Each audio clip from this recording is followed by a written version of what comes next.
Welcome to another episode of A Moment of Tiki, coming to you not from the Lagoon of Mystery, because honestly, it's too cold and wet out there to do anything right now. So instead, we are coming to you from inside my Tiki space that I have been working on for a while, just for an occasion like this. Contrary to popular opinion, Texas does have winter, very marginal winter, but about 3 months of the year, it's not terribly pleasant to be outside in my big tiki space. So those of you who have watched for a while have seen how I've been very slowly transforming this interior space into its own tiki escapism concentration. You saw me when I painted the walls and the ceiling brown to start this out. You saw when I carved the baseboards that went on the floor, when I restored this Krypton bar to make it the centerpiece of my tiki space upstairs, and I carved the spiral trim pieces and mounted the Lahala to the wall. You've been through all of this, and of course the shell lamp that went on the ceiling fan. Now I am ready to take the next step, a big plunge, one of the biggest projects I've ever undertaken on my own for a single outcome, so to speak. The ceiling, the bare ceiling has been a thorn in my side, an eyesore, a major obstacle to obtaining that escapist tropical paradise feel that I so crave in this upstairs tiki space. So that's what we're doing on this episode of The Moment of Tiki. I am going to transform the flat sheetrock ceiling into something much more worthy of a truly escapist tiki experience. So y'all get to watch. Come on, let's do this. Those of you who have been watching for a while know that several years ago, when I began working on the upstairs tiki space, I painted the ceiling brown and the walls just to give it a darker, more color palette appropriate tiki vibe. I did not expect it to go this long before I addressed the ceiling, but that's what I'm going to do now. The brown is a decent base coat. It's not terribly bright, but it's still a hard surface, and it echoes. As you can tell, the acoustics in here aren't great. What I originally wanted to do was get some of that woven seagrass rug, the diamond patterns. I've seen it used effectively elsewhere. Unfortunately, that was out of my budget. It would take at least 2 of those big rugs, and they're several $100s each, and I just couldn't justify that. Plus, they're thicker and heavier, and I wasn't entirely sure how I was going to fasten to the ceiling. So I'm reverting to a tried and true strategy that many folks have effectively used for both home and commercial tiki bars. Reed fencing. You can get this at any home improvement store. Walmart garden centers often carries it. They're very common. And I'm going to put it on the ceiling, and this is, it'll give it a much more tropical look. However, that's not the only thing I'm going to do. Once I get the reed fencing up, I want to do a bamboo grid suspended from the ceiling so I can hang lights and other decor elements from it, put some fake greenery up there. In order to accomplish that, I have to drill and insert hooks from the ceiling. And I need to do this before I put up the reed fencing because it's easier to put up the reed fencing over the existing hooks and slip them in between the reeds rather than put the reed fencing up and then come back and try to find the studs in the ceiling and drill them out and insert. So first thing we're going to do is find the studs using stud finder. I'm going to locate them on either side all the way across the ceiling.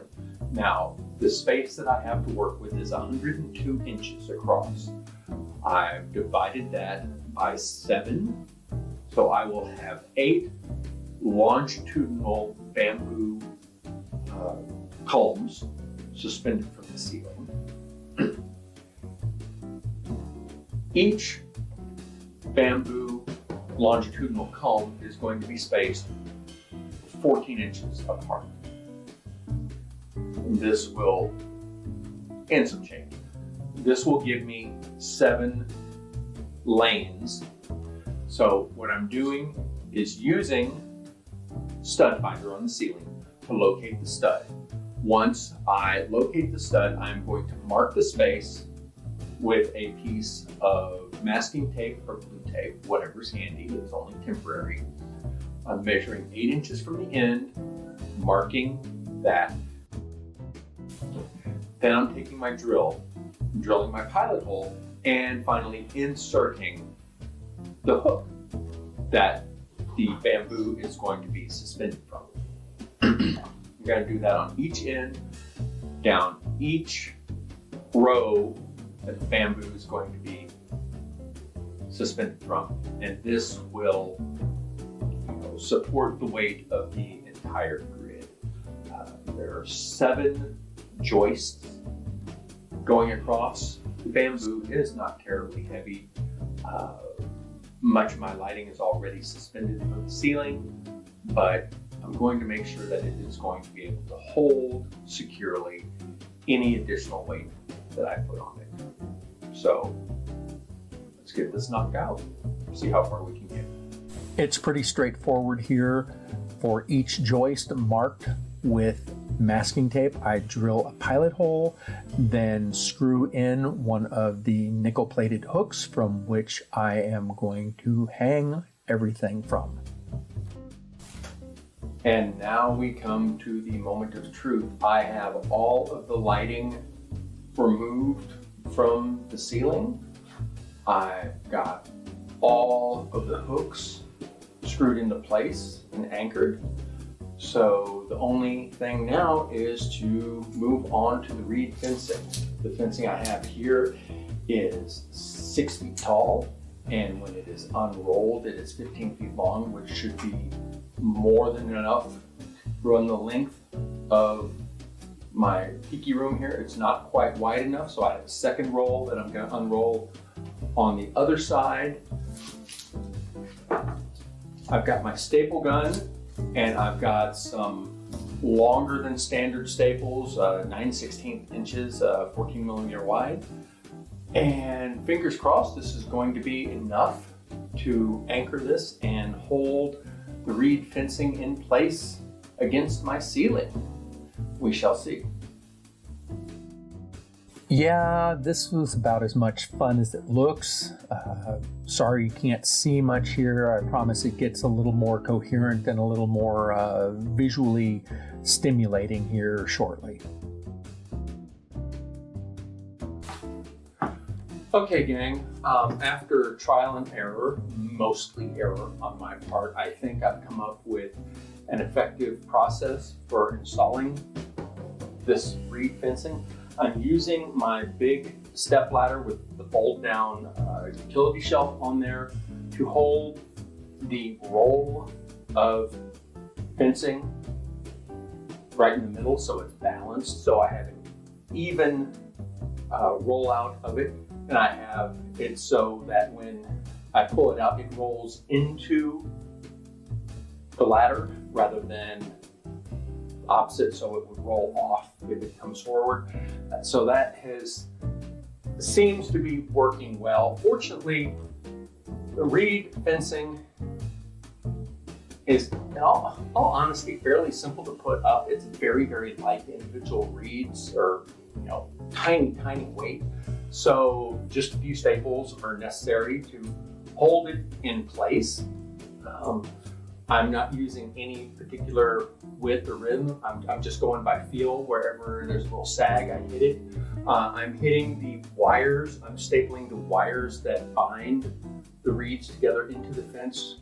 I started off stapling the reeds themselves, but I realized that the wires themselves were likely to have more strength and more holding power. So that's what I'm doing, stapling like this. I don't know if you can see, I slipped this lamp wire between the reeds, as I'm doing with the hooks that I all have facing the same direction. So I think I figured it out. It's just not terribly hard, just going to be time consuming from here on out. Just trying to get this lined up properly.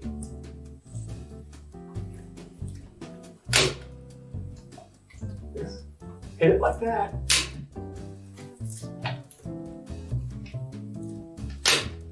Get edge straight, then work my way back.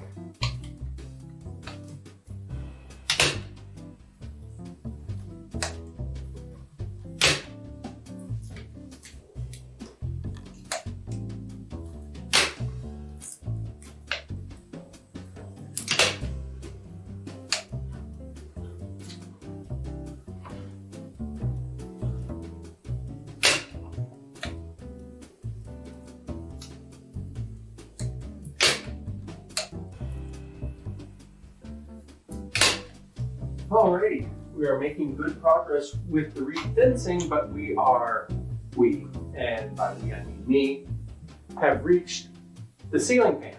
And if you're at home thinking to yourself, Jamie hasn't thought this one out entirely, you'd be correct, because I was not really thinking about how to deal with this, so we will make do and make it up as we go along. I removed the seashell lampshade off camera, and I'm removing the fan blades because there's no getting around it. I mean, I can't work around those. They were too bulky and too much in the way. Cutting the reed fencing to fit, to wrap around the fan base, is the only way I could see that this could possibly work. Fortunately, it kind of worked out.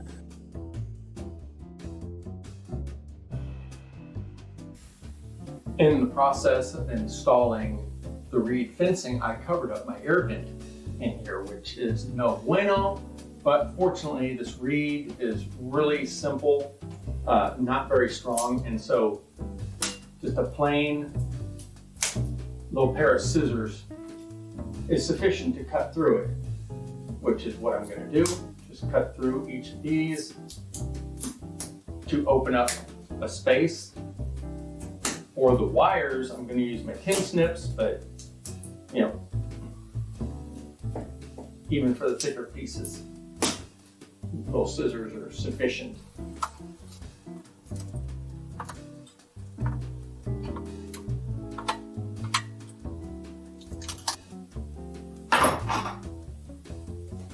And just twist these in place to secure the edges, and we're good to go. Okay, gang, here to impart a little bit of barn door closed, horses gone advice. When you are installing reed fencing, you are going to want to apply the flame stop on it before you attach it to the ceiling, rather than after you attach it to the ceiling, because spreading it out on the ground and spraying it down is a lot easier than doing the same thing when it's overhead. So let that be a lesson to you. Don't forget.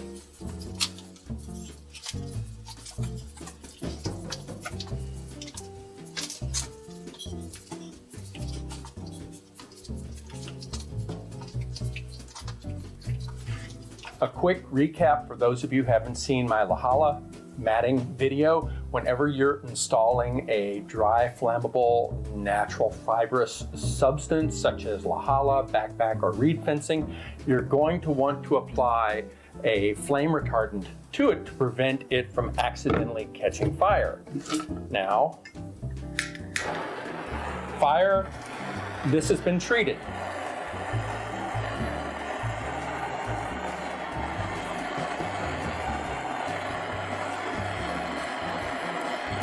See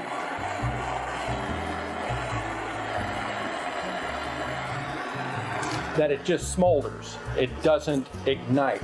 This has not been treated.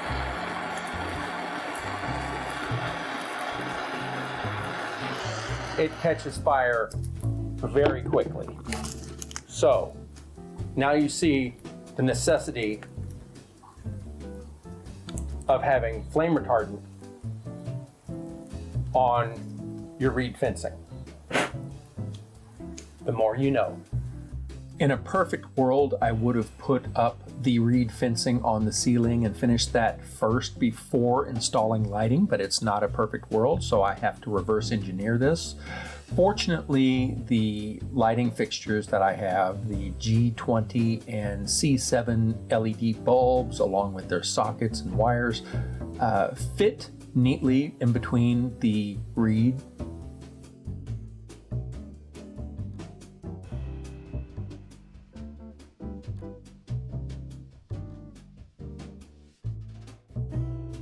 Now the reed fencing on the ceiling looks great, but I didn't spend all that time putting in all those hooks on the ceiling just to leave it like that. So what I am going to do now is my longitudinal bamboo poles.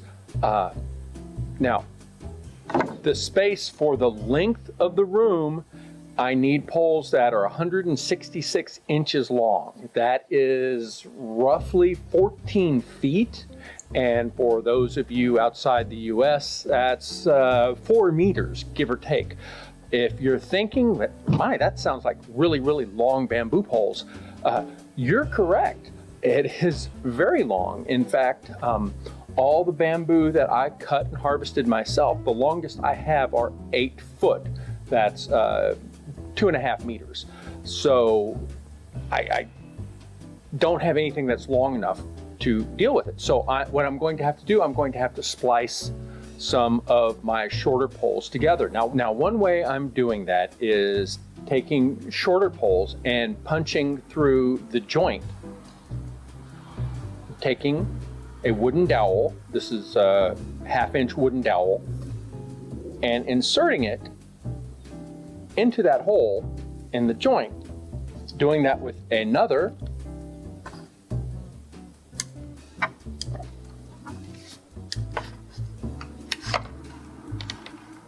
So we have them joined together thusly. Now the wooden dowel doesn't add a whole lot of structural strength to it, but it does keep them aligned. But this is not the way I'm doing most of them. I'm doing a few this way. Most of my poles, I am using a larger piece. These are offcuts from previous projects, and drilling holes in there and inserting these smaller pieces of bamboo thusly. Now, to cover up the gap, so I'm taking a rasp and roughing up the surface just a little bit. Enough so that this Gorilla Glue, this is construction adhesive, Liquid Nails is another brand, pretty common stuff, has a tooth that can bite to grip on there. And what I'm doing is applying this on here, if it's going to come out. That didn't sound good. Oh, yikes. Okay, well, time to improvise a little bit.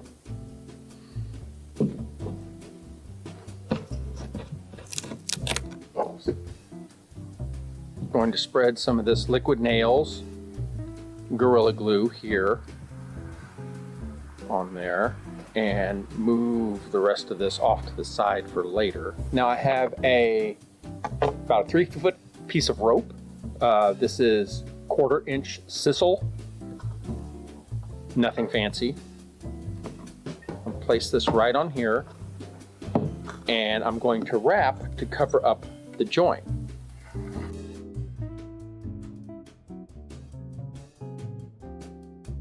Now I have some clamps that I'm going to use to hold the rope in place as I finish wrapping. Hang on just a moment. It wants to uncoil on me. There we go. Okay. Tighten this back up.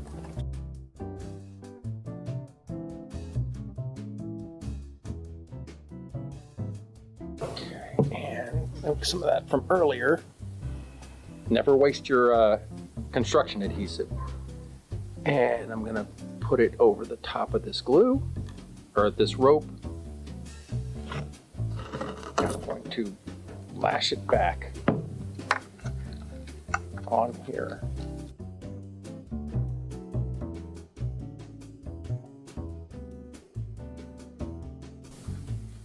And holding that in place. And that's gonna look pretty good. I'm gonna do it with both ends. Insert this back in here.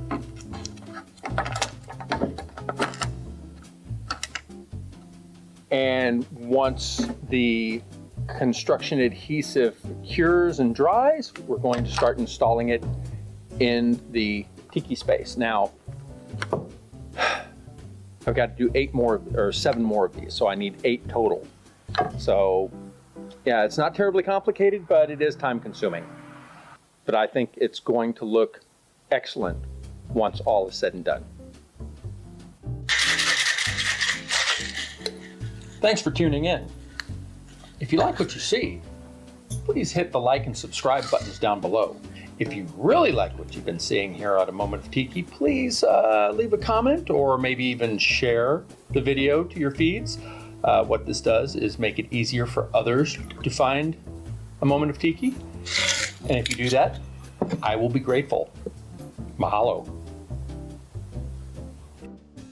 Once the glue has sufficiently dried, I apply a flame treatment to get a nice patina on the rope. Okay, now comes the moment of truth where I attach these 14-foot long bamboo culms, which are bulky and unwieldy,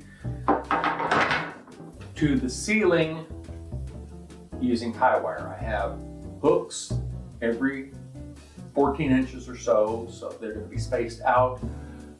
There's a lot, so I'm going to take, this is just tie wire, got from a livestock fencing supply company. You can find them in Walmart or big box stores like Lowe's. I'm going to tie it, they're in 6, I cut them in 6-inch lengths approximately. I'm going to tie them in there, twist it together so it'll hold the bamboo flush to the hooks that are suspended from the ceiling, and I will use wire cutters to cut off any excess, but this should be more than sufficient to hold everything securely on the ceiling. So let's find out if my mad plan works. After I adjust the direction of the hooks in the ceiling, I wire up the first bamboo culm, and fortunately these are light enough where a single wire twisted into place will hold them steady. Of course, I'm going through with all the other hooks and adding more wires to ensure that the bamboo culms are going to stay in place and have enough strength to support anything that I hang from them.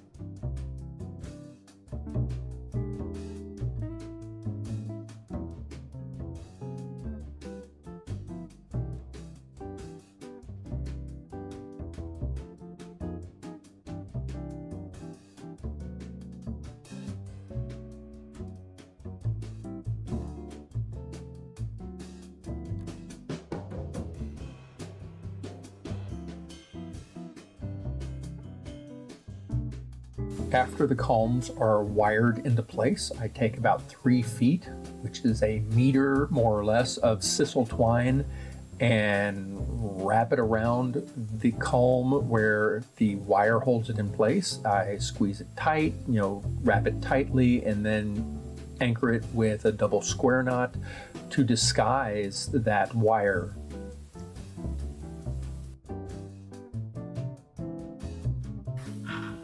All right, we are now in the home stretch.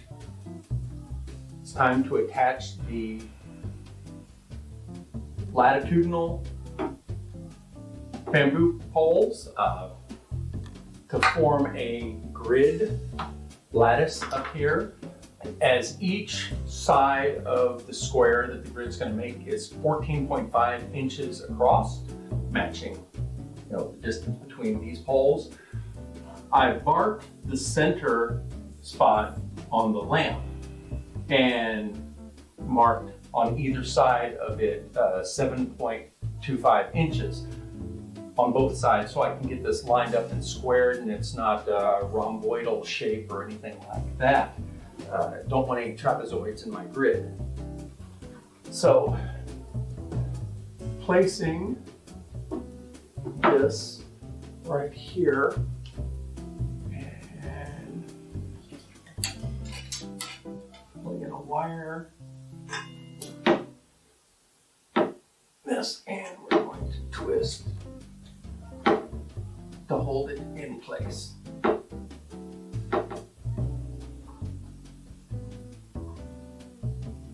Okay, and the other side. Okay. Right here. Get this twisted tight.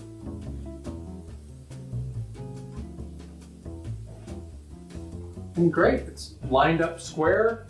What we're going to do is the same thing for every single one, just repeating the process we did before with the hooks, only instead of wiring these to the hook, we are wiring them to the bamboo culm that is right above.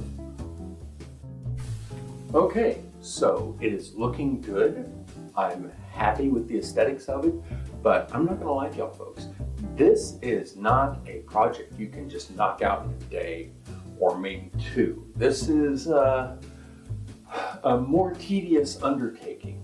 It took me, the better part of a week to get all my hooks screwed in and positioned before anything else went on. It took me a week and several days to install the reed fencing and then the bamboo lattice grid over the top, and I'm entering week 2 on tying the twine around all the exposed wires.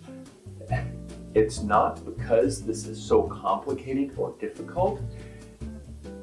The reason is that I'm working at an angle just up above. It is uncomfortable. About an hour at a time is all my shoulders can take before they're just burning in agony. The angles I'm working at are not pleasant. They're not really good for the joints. So you're gonna have to pace yourself and space it out. It's just tedious, but you know what? That's the extra mile that counts, because once the rope, this twine is tied around those wires, it just looks so much better.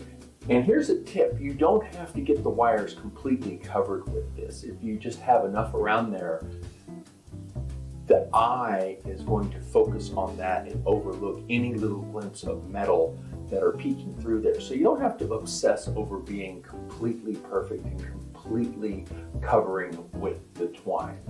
That's just a little tip from me to you.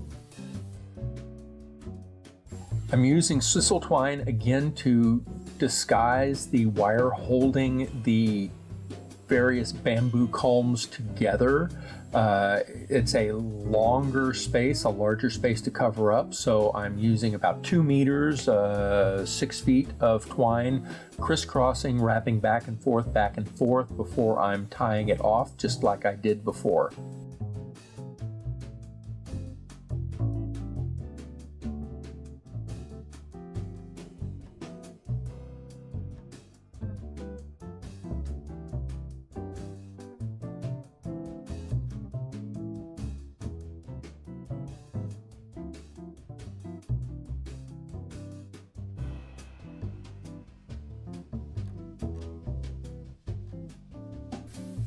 when you're torching the twine, once you have it tied up there, always keep a little water bottle with you to spray in case some of this twine does catch fire and starts burning. It doesn't happen often, but it happens on occasion, so it's always better to be safe than sorry. Fortunately, our reed fencing has been sprayed with fire retardant, so there's no danger of it spreading, but it can get a little smoky. You don't want to do that. So always take precautions.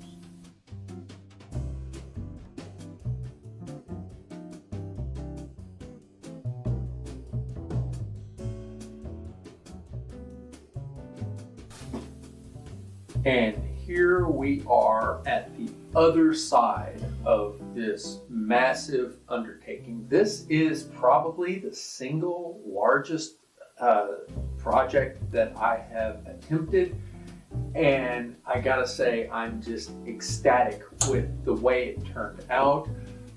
It's just astonishing how much reed fencing alone improves the look of a ceiling, and then with the bamboo on top of that, and obviously between last point you saw and now I've added a whole lot of other stuff that I have accumulated to go onto the ceiling just to give it a what's next vibe. Just lush, immersive, lots of detail, lots of entertaining things for people to look at and see, just to create that verisimilitude, that escapist mode, making you feel like you are someplace else and not in the upstairs loft at my house. I think it's a really good companion to Lagoon of Mystery downstairs. Now, again, this is not something that I could have done outside, at least not with a whole lot of additional effort, simply because outdoor, there's a lot of weather, insect, all sorts of other things to concern yourself with. But I've added fake foliage, I've added my float lights back, some other details and things that you may have seen from previous episodes, and I'm just really, really thrilled with it. It turned out far better than I expected, and I'm going to keep adding on to the grid with various ideas, various concepts. I'm going to add some fishnets and other things, and some of them I'd share with you in the future. But for now, boy, it's worth it. Didn't seem like it that at the time. There are more than 100 knots, 120, 100. I lost track of how many there were, but just up there tying killed my shoulders. It took weeks and weeks of work. I had to pace myself so I didn't just end up completely invalid from just the pain of such an awkward position tying that. But hey, I survived and you survived. And if you attempt something like this in your own home tiki space, I hope you learned a little bit from my trial and error approach. And if you do, send me pictures. I'd really like to see what you came up with on your own build and your own unique spin to this entire concept, because it's a whole lot more fun to spend time in here afterwards than it was to actually do this build. So on that note, from me to you, until the next time we meet here in the Lagoon of Mystery for another episode of A Moment of Tiki, aloha.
If you ever feel lonely and you haven't got a friend, you feel downhearted and that's your rope in to get yourself together and head for a place I know. It's a little German town with a Spanish name, and once you go there, you never be the same, and it's a whole lot cleaner and safer than Mexico. Well, it's 90 miles from Houston, 120 from San Antonio, and once you hit the city limit, you don't have to be alone. Every traveling salesman that's on the road, every trucker that's scared and overload, knows a boom in a little bird they call a grain.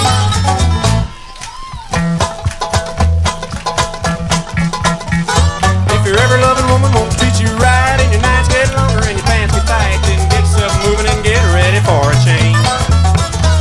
Some fella said money can't find the love, but I know it could be. Speaking of that classic country town they call a dream. Well, it's 90 miles from Houston, 120 from San Antonio, and once you hit the city limits, you don't have to be alone. Every traveling salesman that's on the road, every trucker that's carried an overload, knows a boom in a little bird they call a grain.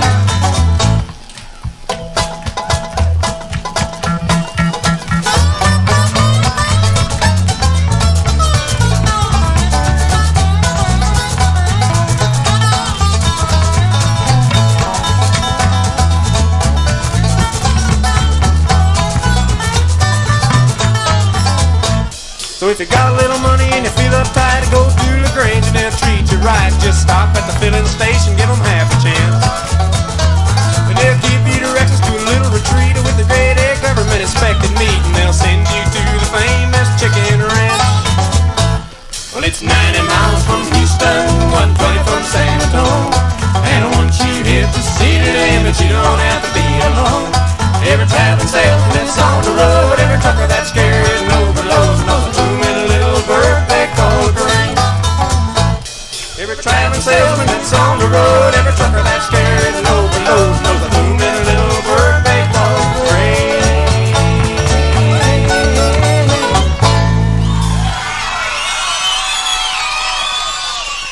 Thank you.